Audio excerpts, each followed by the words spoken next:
कांग्रेस सांसद राहुल गांधी ने 2024 लोकसभा चुनावों में बड़े पैमाने पर वोट चोरी के आरोप लगाए हैं। उन्होंने कर्नाटक के अलंद और महादेवपुरा तथा महाराष्ट्र की राजूरा विधानसभा क्षेत्रों में हेराफेरी का दावा किया।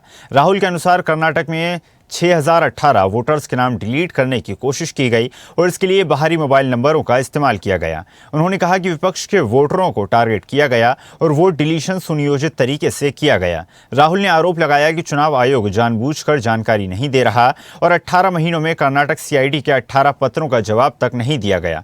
उन्होंने सीईसी ज्ञानेश कुमार पर वोट चोरों की रक्षा करने का आरोप लगाया, तो वहीं चुनाव आयोग ने राहुल गांधी के आरोपों को निराधार और गलत बताया। पूरे मामले में अब नेताओं की प्रतिक्रिया भी सामने आना शुरू हो गई है। फरवरी 23 में इन्वेस्टिगेशन शुरू होती है। मार्च 23 में कर्नाटक का सीआईडी चिट्ठी लिखती है ईसीआई को कि हमें सारी डिटेल दे दीजिए। अगस्त में इनकंप्लीट डिटेल दी जाती है, जिससे कोई इन्वेस्टिगेशन आगे नहीं बढ़ेगा। जिन चीजों की जरूरत थी वो नहीं दी, जिसकी जरूरत नहीं थी वो सारी दे दी। पहला सबूत। दूसरा सबूत, 18 बार रिमाइंडर लेटर गए हैं। आपको अगर सीआईडी एक बार लेटर भेज दे और आप नहीं गए, आप जानते हो क्या होगा। यहां पे इलेक्शन कमीशन को 18 बार लेटर गए हैं, कुछ नहीं हुआ है। बाद में क्या होता है, कर्नाटक ईसी इलेक्शन कमीशन को लिखता है, कहता है भैया हमें दे दीजिए, आपको इंफॉर्मेशन देना पड़ेगा। No reply. मार्च 25 को आखिरी लेटर सितंबर में गया, कुछ ही दिन पहले। No reply from EC. यह है सबूत कि ज्ञानेश कुमार जी वोट चोरों की रक्षा कर रहे हैं, और ये ब्लैक एंड व्हाइट सबूत है, इसमें कोई कंफ्यूजन नहीं है। Yes, I urge everybody to look at to see his press conference.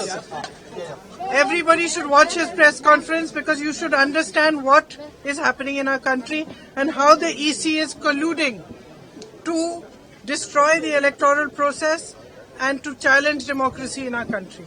We all need to fight for democracy. We need to fight for our constitution. We need to fight for our country. Rahul Gandhi संविधान समझते हैं।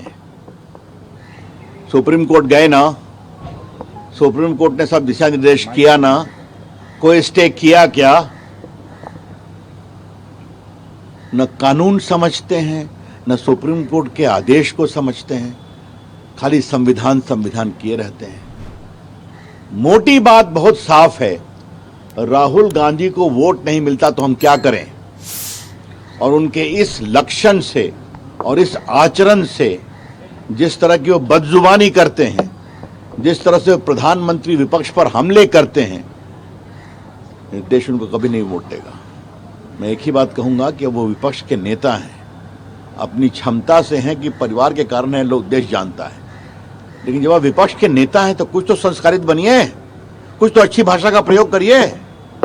14 से बोल रहे हैं कि सब मोदी जी की जीत फर्जी है, क्या मतलब है इसका? कुछ समझते हैं आप?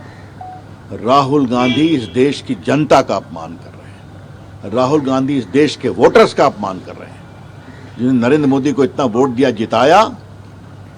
तो अब नहीं समझते हैं तो जनता फिर जवाब देगी। कोई बम ला दे, जैसे एक फुस हो गया ना, पटाखा निकला कर्नाटक वाला, ये भी फुस हो जाएगा। लेकिन सवाल ये है कि ना आपको संवैधानिक संस्था पर विश्वास है, ना आपको चुनाव आयोग पर विश्वास है, ना आपको कोर्ट पर विश्वास है, ना आपको मीडिया पर विश्वास है। आपको कहते हैं गोदी मीडिया, किस पर विश्वास है? सब जो राहुल गांधी कहेंगे वही सही होगा क्या?